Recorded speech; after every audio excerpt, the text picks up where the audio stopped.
manager at the Lafayette Hotel, where we had our most successful prom last year, and where we will have our most successful winter formal this year. Thank you. Give a warm welcome. Do you want the microphone, or you're all right? Do I need the microphone? I No, talk pretty you're loud. good. Okay, cool. Thank you. Well, you know, I didn't really know kind of what to expect as I was walking in, but looks like a nice, reasonable group. I hope everybody does have some questions for me. I know that Sophia has warmed you up as far as you know what we are, kind of the history of Lafayette. It seems like there's a lot of familiarity. If we should, you want me to go through a little brief one with you about our hotel? It's been there since 1946. You know, Elkhorn Boulevard was kind of the main place for, you know, the 8 freeway, the 5 freeway, all that kind of stuff was around. So, you know, as people traveled through to go east as they came south, you know, our hotel was probably one of the last places that they could really hit before they, you know, started moving east. And so we had a lot of celebrity people as they were coming through, you know. But our initial owner was a San Diego guy who, his name was Larry Emig. He was a car dealer, and he kind of made his money dealing cars. But as a labor of love kind of thing, and he was a partier, he liked to do his thing, he decided to throw his money into a hotel property and took over a whole entire city block right down there. And the hotel's been through a lot of changes through the course of the years. But in 1946 through 1951, when he owned it, it was a real cultural center of music and art and a lot of celebrity that were coming through. His girlfriend was Ava Gardner, if anybody's familiar with you know, old Hollywood. She's you know, one of the beautiful old Hollywood movie stars. And you know, so we have pictures of her and Larry Emig dining around in the different areas and all that kind of stuff. But some of those pictures that we found are just things that I literally found in a closet as we're rummaging through. Because through the course of the years, you know, the history of the hotel has not been embraced. And I think it comes down to different mentalities of operating a hotel and owning a hotel. And that's the coolest thing about our property is the history, the stories that are behind it, and not just the glamorous stories, but you know, kind of the other stories too. You know, if, one of the things that I'd like to do, I'm proud of in the hotel is we found some of these pictures of a guy whose name was Chico, and back in the 40s, you know, he's a little person. In the pictures that we have of him, he's probably 40-some years old. But you know, I've also read some of the articles that were written back in the 40s and 50s, and I wouldn't even want to read them in front of people, you know, because you're like, wow, they really talked and thought, you know. But that was just what it was. But the story behind it was he was brought to the hotel as the official page boy kind of thing, and that was a person that helped people to their rooms and all that. But he was his parents were restaurant managers in San Francisco, and because of, I guess, his height and stature and blah, blah, blah, he was relegated to kind of like, you know, washing cans in the back dock and blah, blah, blah. But the owner and the hotel manager, they found him, brought him down, and really kind of made him an iconic kind of thing at the hotel. They spent money on a custom car for him. He lived at the hotel, but they spent thousands of dollars on outfits for him and everything else. He was really like a marketing opportunity for the hotel. And really just a cool story that a lot of the guests embraced, and I think it's a cool story for me because, just like I said, some of the articles that were written about him as they speak about him, it's just like, man, they used to talk about people like that, and you know, that's not cool. But our owners kind of had a little more foresight to see past that kind of stuff, and that's one of the things that I really like about the Lafayette Hotel right now is we really embrace all kinds. You know, we're big with the LGBT community.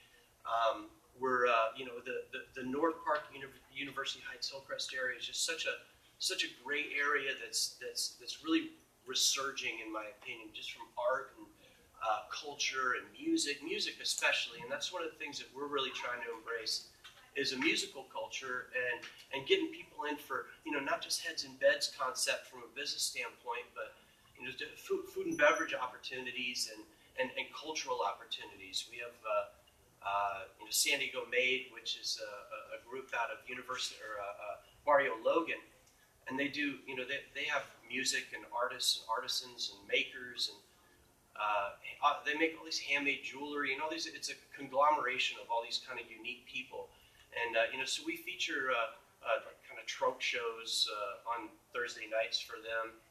And I just love the diversity of people that come through, the activity that happens in the hotel. And just like I said, for me, it just goes beyond a concept of putting heads in beds and counting room revenue, because that's really what a general manager traditionally does. And honestly, it's kind of boring because it's like accounting. You're going through P&L statements and just to kind of go through my week. I did just get back from vacation, which was awesome. But moving right into my week, the night that I got back on Sunday, I literally had to crack open my computer because I had to crush through a bunch of stuff from October so that I could set up an entire profit and loss statement to present to our owners on Tuesday afternoon. So I had to spend all day Monday to develop this obnoxious 48-piece page of numbers through all of our outlets, from rooms to food and beverage to our marketing to all this, and basically break it down to a gross operating profit and net operating profit for our owners, and show that in this PowerPoint presentation and all that other kind of stuff. So I had to power through that, but I also had to do an AOS, an associate opinion survey, and capture 120 of my staff, colleagues, employees. We got a 98% capture rate on that, which is really cool, and that's for me something valuable that we want to get. I'm really happy I got a 98% capture rate on my associate opinion survey, because that kind of rates me. That rates how we're doing as a place to work, and it's really, really important for me and for our staff that the Lafayette's a cool place to work, a place that they want to go to. I've worked at a lot of different hotels. I've opened a couple of great hotels, and I've worked at some places that I could say I don't want to work at anymore.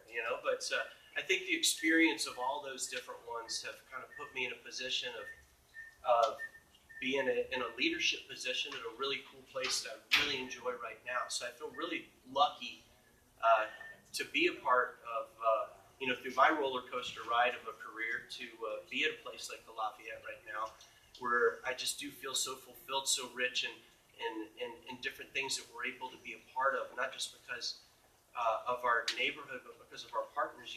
Sophia, and I don't know if Charles Parisi has ever been in here before, but people like that who are also active in the community and active in creating different programs and opportunities for situations too.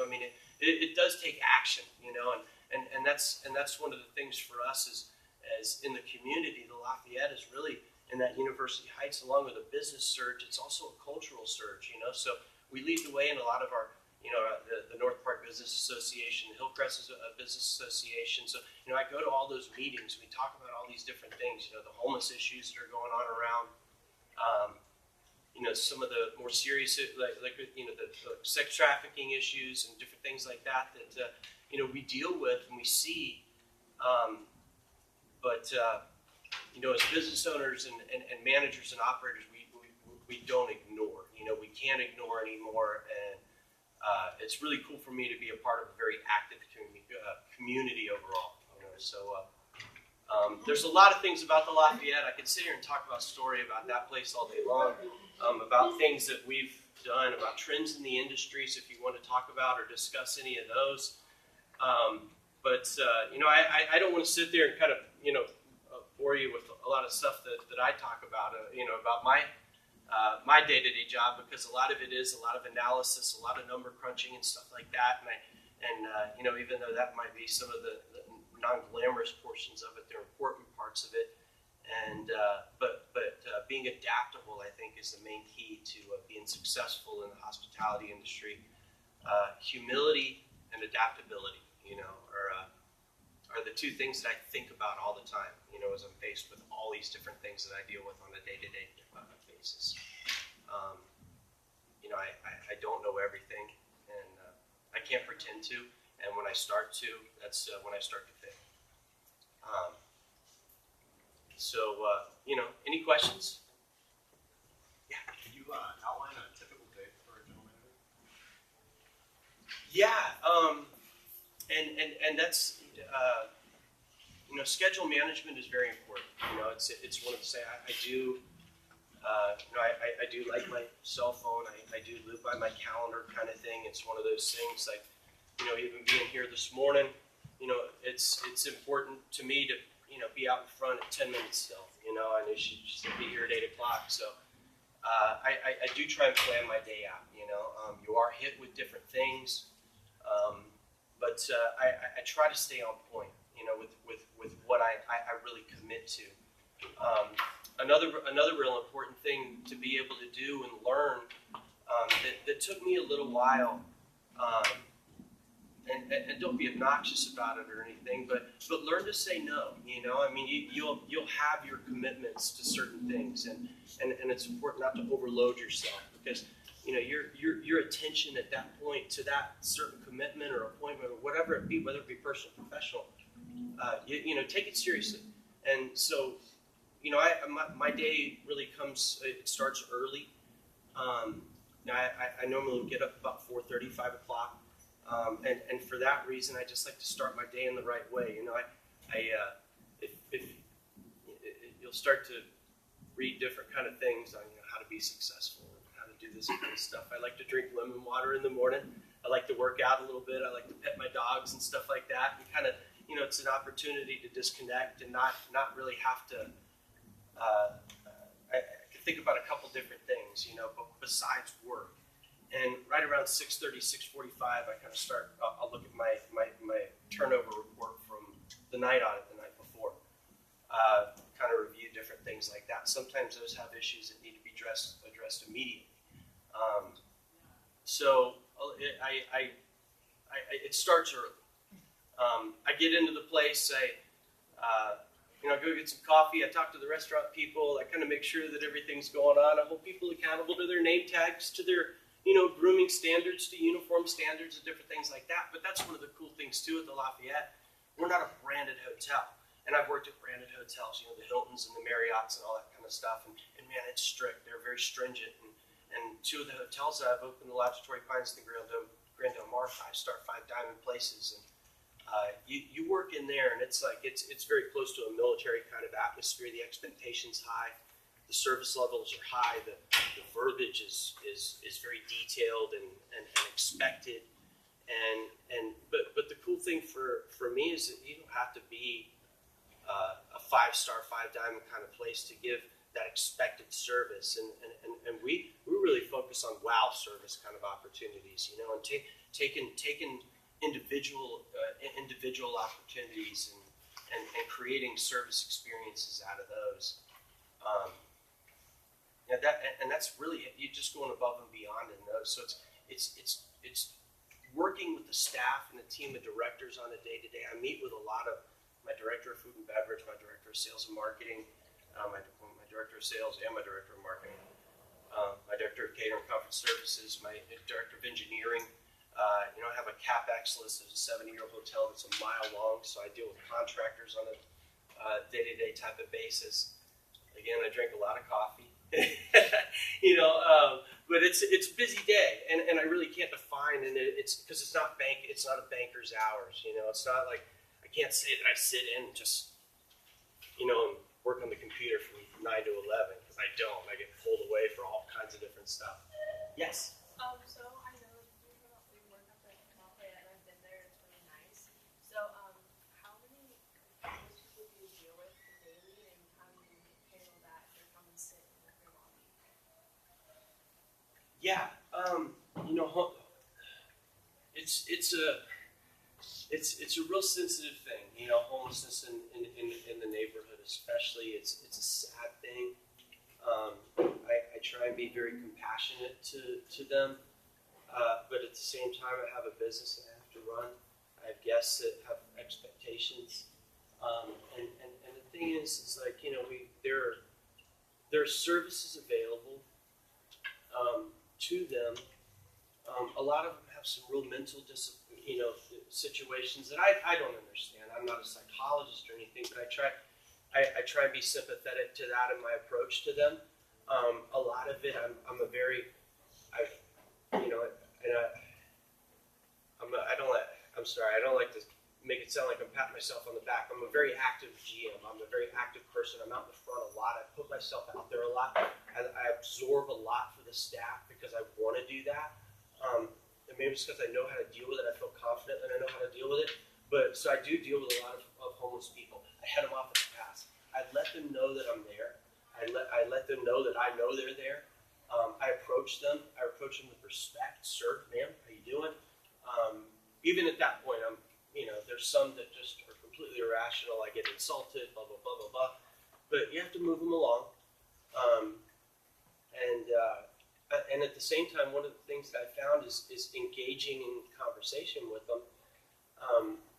The quickest way to get them running, honestly, and not that I'm trying to boot them, but is to eventually steer the conversation. A lot of them will kind of leave. I was in the military and I haven't been to the doctor in 17 years and blah blah.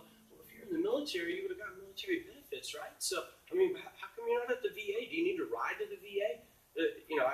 Once you start talking to them about helping themselves, it's really quick. They're like that. That they get to really see they're out of there, and it's like, but the more you try and talk to them, some of them you can really get through to, so it's a difference. I got a hubcap thrown at me yesterday. I've been threatened to be killed. It's all this stuff, but I can't take it personally. I don't, and I a lot of it I take it as somebody who needs some help. So as the general manager, you have different skill sets that you're looking for your employees. As my students that were interested in the hospitality realm, probably would love to know what some of those education majors are, what some of the skill sets that you're looking for prior to a graduation certificate if you're not the beverage manager or the banquet manager. What other pathways can you talk about in your hotel in terms of what you might learn in school that would help you garner a great position? Yeah, I mean, the hospitality industry is so diverse too. It's not just like I said. There's the marketing concept is fascinating. I mean, I would say there's a lot of great marketing programs and marketing opportunities, internships with different companies that are available. It's so dynamic with all Instagram and Facebook and all the different marketing opportunities on it that are available to millennials, which is our huge hit. That's one of our big trending focuses. And IT technology. IT is a huge component for us. We went in with when I first started at the Lafayette, one of the big issues was that we only had 6 APs to the whole 132 room hotel, which is the Wi-Fi capacity, and those were getting overloaded. We didn't have basically any Wi-Fi. Now we have 62 all over the hotel. But you have to invest in stuff like that and understand where these problems and issues are, and our TripAdvisor a lot, all that kind of stuff. But and now I'm happy to see that Wi-Fi is not an issue with our guests. But it took into understanding those kind of concepts, and not that I'm an IT wizard, but I've taken into understanding that. But there are a lot of people more smart than me in IT that I've hired and brought in and consulted with and all that kind of stuff. So IT is a huge thing moving forward. Eventually people want to be able to check into hotels with their cell phone and walk right in and not see anybody. But, I can sure say that in the hospitality industry, that's not going to happen. We're probably the most secure in anything. No robots are going to take our job because just like I said, I had a hubcap thrown at me. You got to be adaptable. Again, there's always something different going on. So, but IT, marketing, sales is a big part of it. But, sales, I mean, geez, you can come from, it's whatever. I mean, if you could sell an ice cube to an Eskimo, then yeah, sure, and that's just somebody's personality, I think. So it's always getting to know people and get them into these certain positions. But operations is another different thing. Operations, you got to be tough.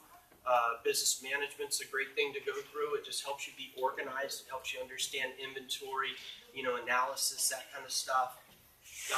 And then understanding a basic profit and loss. You hear me say P&L, profit and loss statement, which breaks down all the financial, the revenues, minus the expenses, minus the set expenses that you've planned and budgeted out that you want to kind of stick to and maintain. So, there's statistics. That's a great way to go through. But, San Diego State has a fantastic hospitality program. So, and a lot of schools are starting to offer that now.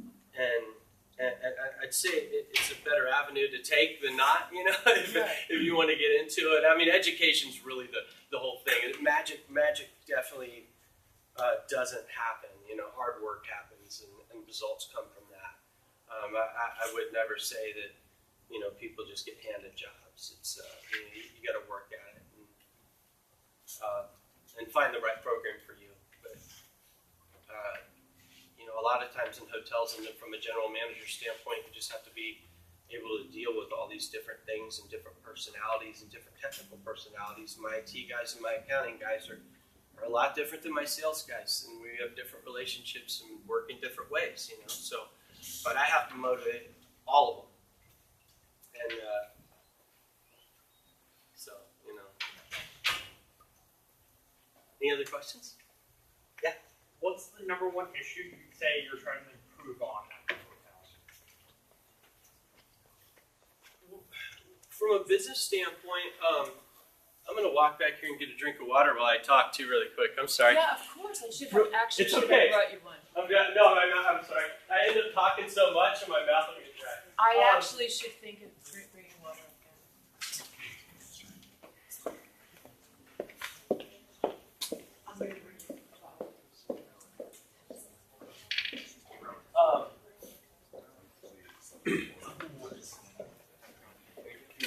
But yeah, really what I focus on improving from a general manager standpoint, there's really three major matrix that I really live by, and that's occupancy, average daily rate, and RevPAR. I check those things every single day. I look to drive those every single day in whatever way I can, culturally, through sales opportunities or whatever.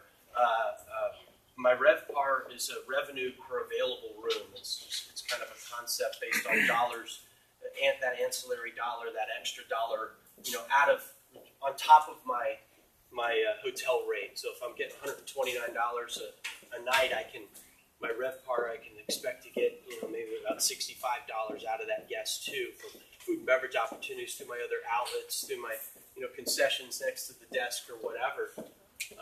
Thank you so much. So I really look I look and analyze and try and drive those matrix. I try and start with those simple things, and then I go into all the other concepts of how am I going to do that? What kind of marketing am I going to create? What kind of rooms programs are we going to set? What kind of other add-ons can we put onto the room bookings? So any way to drive those three major matrix is kind of how what I really focus on. If I ever get misdirected, I go back to that and say, okay, how am I doing on my ADR? How am I, how's my RevPAR looking? Is it strong? And I compete against a competitive set, which I've determined, and it's a bunch of other hotels in Mission Valley and around my area and Hillcrest area. So I kind of compete against them, and I meet with their general managers and I shop them and different things like that. So, but at the end of the day, I do all that so that I can look and see how I'm doing against them. And the good thing about it is the Lafayette Hotel is the leader in my comp set. So, it's from a competitive sports person in me. It's like it's fun to see that. It's fun to win. It's fun to beat the other guy. So that's kind of what I go back to starting simple. I have three major metrics that I really focus on and go back to all the time and reset to new projects and new motions moving forward. Yes, sir. Do you have any specific internships for young people or perhaps undergraduate students who are We do. And basically the main thing that we do that through right now is our marketing program. And we just had a young lady named Priya Davi who did our summer of love marketing program with us at the pool. We got the #1 pool event in San Diego for the second year in a row. And so through just she did fantastic with working with our marketing director David Chan with just all the the social media portions of it, the communications of it out to the community and everything else. So it was really cool to have her a part of it. And now she's gone, and we're actually looking for another one. But normally, like what we'll do is we look at a San Diego State kind of thing. There's some programs through them. We have some friends and contacts through them where we get we interview people all the time for that kind of stuff, and it's a cool thing.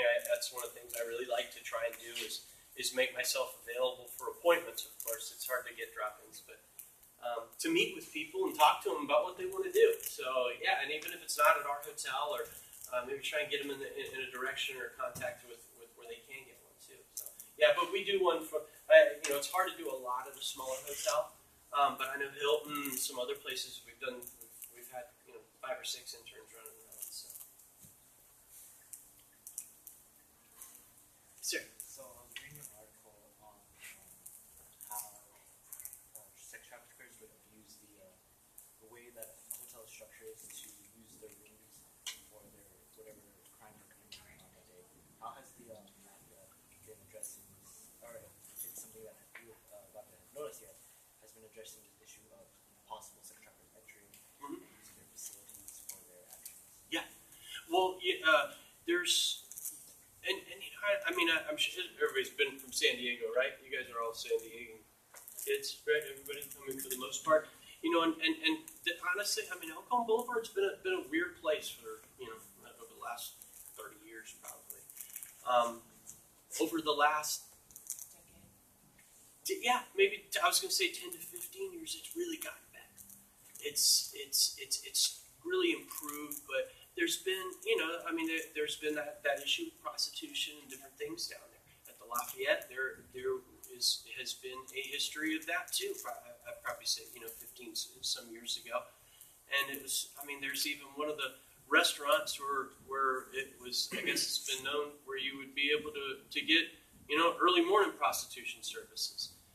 So it's it's in the area, right? It's not something that, again, it's not something we can ignore and say it doesn't happen. For us, there's actually been one situation, and we ended up working with Vice and that kind of stuff with it too. But we're getting bookings and then credit card authorizations sent in, and one of the concepts, we like to be easy to do business with. We want to get guests into the hotel, but then as we start seeing these credit card authorizations and seeing some consistency to it, it's like, this is they're not the same name, they're different credit cards, but they're doing the same thing as far as the signature. It's an electronic signature that they're doing. So it's just kind of a different thing, and you're like, what's happening here? I ended up getting a chargeback on a couple of them, and so then it's just something as simple as Googling the number. For me, I Googled the number, and then it came up on all these back page ads and stuff like that. So I started clicking on some of the ads, and it's like, which is very dangerous to do at work, by the way, but I'm the general manager and all that, and I told my IT guys, talk to me, it's like, but I ended up seeing some pictures of our wallpaper, up. So you're like, that's in our room, and so literally I start calling the numbers and letting them know that they're not coming back to the Lafayette Hotel. You're not welcome back to the Lafayette Hotel, blah, blah, blah. We haven't gotten a credit card authorization from it since, it's like, so for me, again, it's a different place. It's a different property. It's not, I've worked up in Carlsbad, for example, at the Hilton up there. You don't deal with the same issues from a social standpoint as you do down here. And for me, it's get out in front, and there's a moral obligation to it, I think, too. And you can't be afraid of it. And not saying that everybody's the same way, you know, but for me, I get in front of it, I hit it in the face. You know, we can't tolerate that kind of stuff because I also have to really, not only from a moral obligation, I have to really worry about the brand of my hotel, right?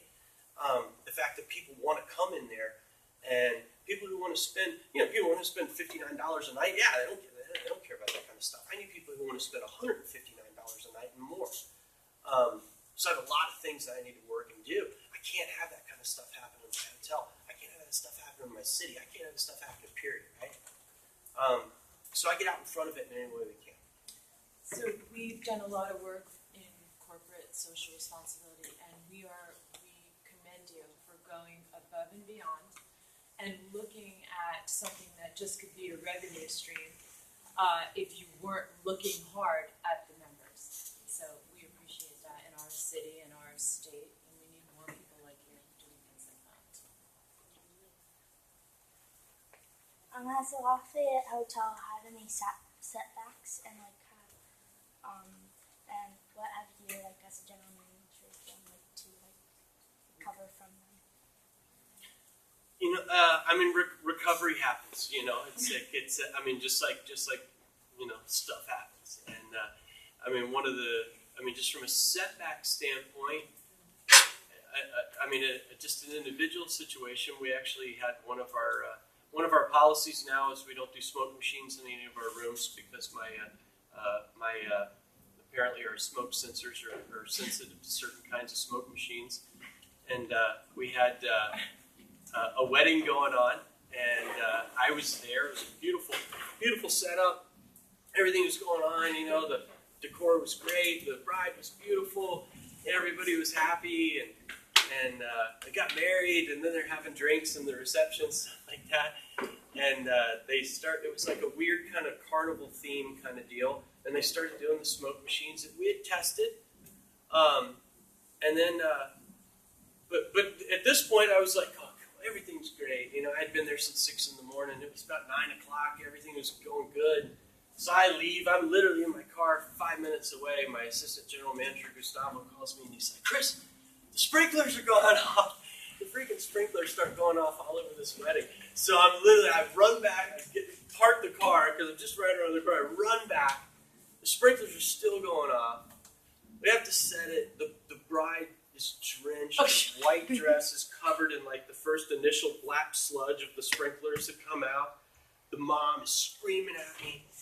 I mean, it was, it's like you just, you know, I start talking really fast and really, it's selling cars and, you know, kissing babies and getting towels and getting t-shirts and, you know, cleaning everybody up and comping rooms and getting screamed at, but dealing with insurance and taking the proper recordings of the situation and what's going on and record keeping and all that fun stuff that you got to do.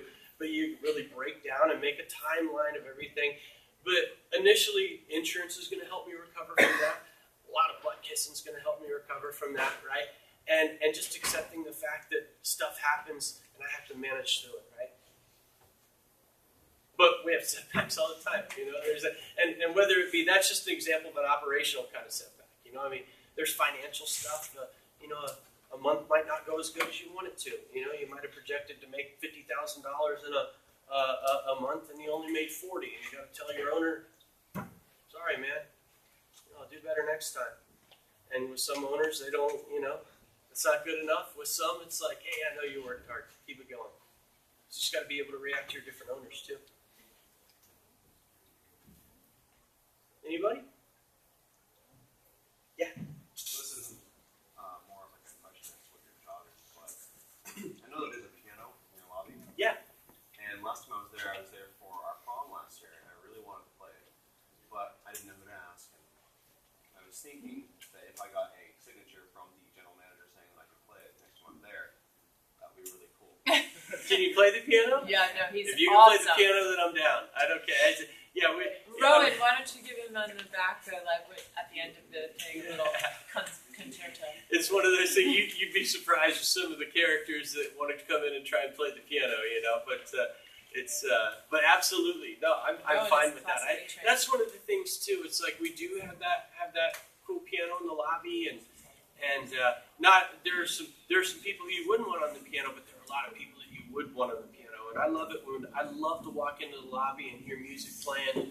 You know, I've hired a couple different pianists through the course of the last year, and I love having the piano working. So yeah, you just drop my name. Say, hey, I talked to Chris Wood. Awesome to meet you. Anybody? Yeah. Do you like it, Rob? You know, yeah. The hospitality industry is a crazy thing. You know, there's always something going on. My job's not boring, which I really, really like. I think it's different than a lot of other things. My wife, has a good job. That she works a lot less than me, but because I work a lot. But at a hotel, it's kind of a labor of love, and I really do. I like what we do at the Lafayette. I like the opportunities that we have. I love the cultural diversity that we enjoy in the neighborhood. It's fun for me. Just like I said, I just was on vacation, but it's really cool to want to go back. So yeah, I do really like my job. But I've also paid my dues, in the hospitality industry. I've taken punches. It's and again, I'm just adaptable, and I stay humble. I saw a hand. I'm sorry. Cindy? On a daily basis, between 1 and 10, 1 being the lowest, 10 the highest, how stressed do you get? Yeah, I'll get pretty Well, stressed. that wedding was a 10. Yeah. It can get to 10, and it can get to 10. But I've seen a lot over just the last 20 years. I've seen and dealt with a lot of stuff, and I think, and that allows me to kind of walk into a lot of different situations a little more. What can we do to fix it?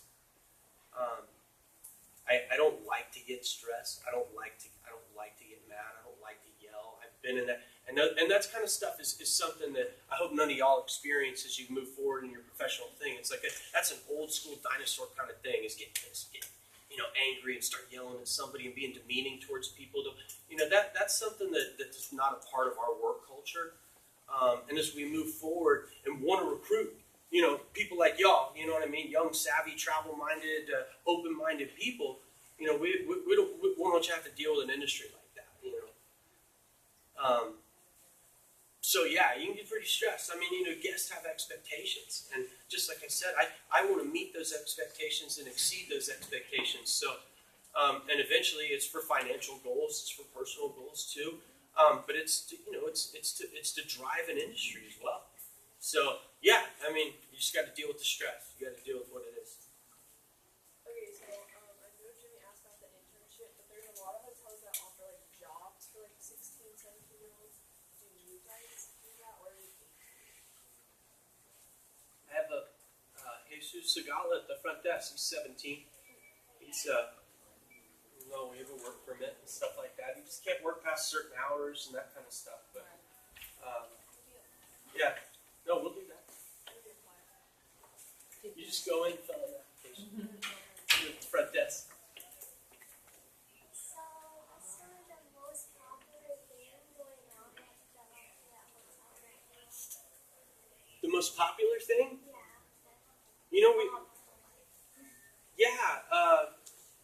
I would say our Thursday night open mic nights are pretty cool. Or not open mic, I'm sorry. Thursday night mixtape. And we work with a lot of cool local artists, musicians. Rayleigh Nicole, Jessica Lerner. I've had one of the Swami John came down and did an acoustic thing from Rocket from the Crypt. He was. So we have a lot of cool entertainers that come in and work on Thursday nights, and we also partner with artists and other things. We'll do live art and stuff like that. But so that's kind of one of the cool things from a community standpoint that will draw people in. We just had a really awesome Halloween party where we had Rocket from the Crypt was the feature band, but we had 8 other bands, and we worked with the Casbah, and so we had a really fun Halloween event that we were able to market and promote. The video is actually flashing across our screen in the lobby right now. So we're really gearing up for a big New Year's event that we're hoping to draw about 1,500 people to that. So we're really doing some heavy promotions into that. Yeah, but again, we partner with some really good local music and local musicians. We're not really trying to bring people down from out of San Diego. We're really trying to embrace, our community, our musicians, our artists, our small business. But that's my favorite part about it. So I've got one question. I did have two questions. I want the second question. But what is the hardest part of the job? I think human resources probably is one of the more difficult parts because it's really, there's a lot of personalities, and you have to have a personality if you want to be successful. Like I think, and so you can't treat everybody the same way. And some people just need to be heard. Some people just need somebody to talk to. Some people do have real issues. Some people have concerns that you want to bring up and work with, But so human resources is a lot of the times where I'm sitting there. Just numbers is an easy thing. You could sit there and just crush through a profit and loss statement and look at what you're doing and highlight. Oh man, we spent that much. But those are the kind of deals where I'm sitting there going, man, how do I tell this person this? How do I work with this kind of stuff? And so I kind of, that's where I find, you find yourself like thinking a little bit more, like just an interesting, and not necessarily dealing with an employee, but had to figure out a way. One time this guy came from, and this was not at this hotel. This is at when I was working with Hilton. We had a restaurant. These two guys came off the plane. They were there for business. And man, one of them was just huge. I mean, you could smell it from, like 15 feet away. It was like offensive, to other people. Guests were like, you went in and sitting in there, and it's not something you notice right away. But the other guests were like getting up and like, they're in the restaurant leaving, and the server came to me and was like, "Yeah, this is an issue," So I was like, "It can't be that bad of an issue." And you go over and it's like, whoa, it's an issue. So I was like, what am I going to do? And I'm figuring out the best way to do this in the least way. I don't want to go there, hey man, you stink. You got to get out of here. It's that, you want to help the guy out, right? So I'm trying to figure out the best way. And it's like, and it's, I went down and I was thinking about it and I was rehearsing it. And it's like, I got to get down below eye level. It's like, hey, excuse me, sir. Listen, I just want to let you know, I've had a couple of guests that have come up to me. They've mentioned that they were, having some issues with what was going on. So it's apparently you've been traveling and all that kind of stuff. But, I'm happy to get you up and check you into your room. I'll get your food. We can keep it warm for you. I can bring it up to your room either way. But I just wanted to let you know that it is an issue for our, for some other guests. And I don't want it to be an issue for other customers coming in. So if you don't mind, I had to get it. You want to kind of get down and get below their eye level and use kind of like Jedi mind tricks with them too, because they could get up and be like,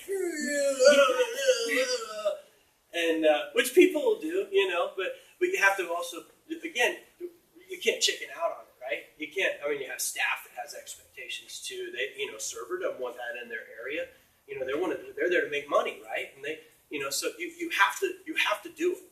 And you have to also draw the least kind of thing to you. So, but human resources issues, getting back to it, are probably some of the most difficult things that I deal with, that make me think the most, that have the most impact on an individual. A person, how they feel, how they act, how they work, how they live, and I want to do the right thing for them, for my people.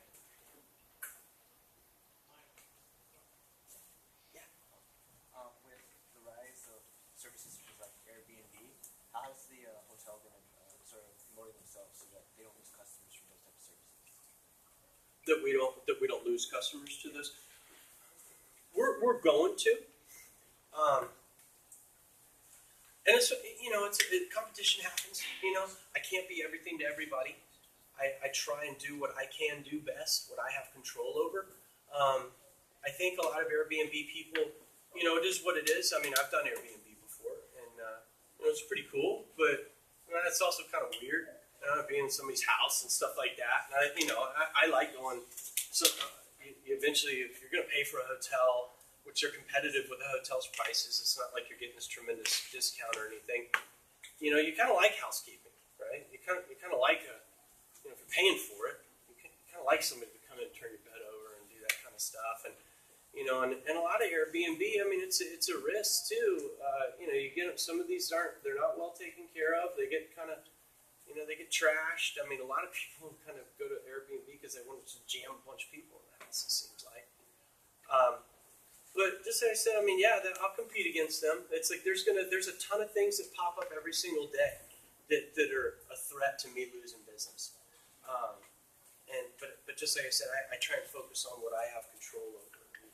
And my rate, my offering, and my experience that we're giving to our guests.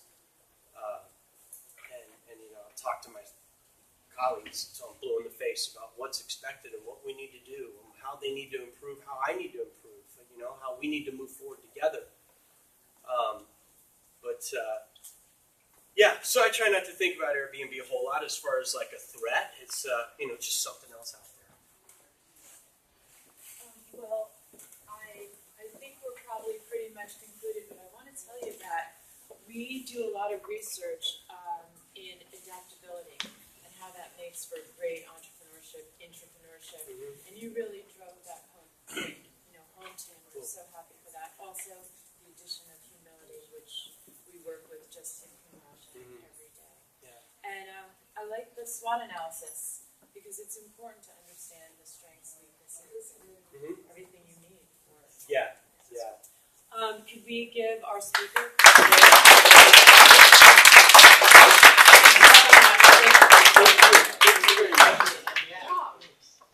And Rowan, why don't you take the stand at the piano for us? Yeah, let's hear it. Okay, we would love that. Come on, Rowan.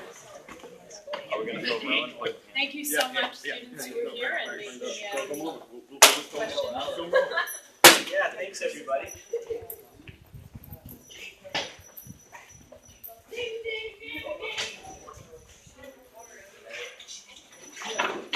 Come on, that's not cool, man.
You can come play anytime.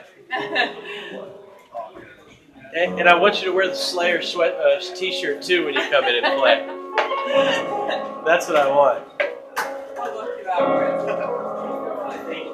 Thanks, Rowan. Thanks, of course. Thank you. Come in, drop my name. It's all good. Awesome. I'm there a lot anyway, so Perfect. Just come in and ask, and I'll be there. Awesome. See you there, Chris. Right. See ya. Stop this live stream. All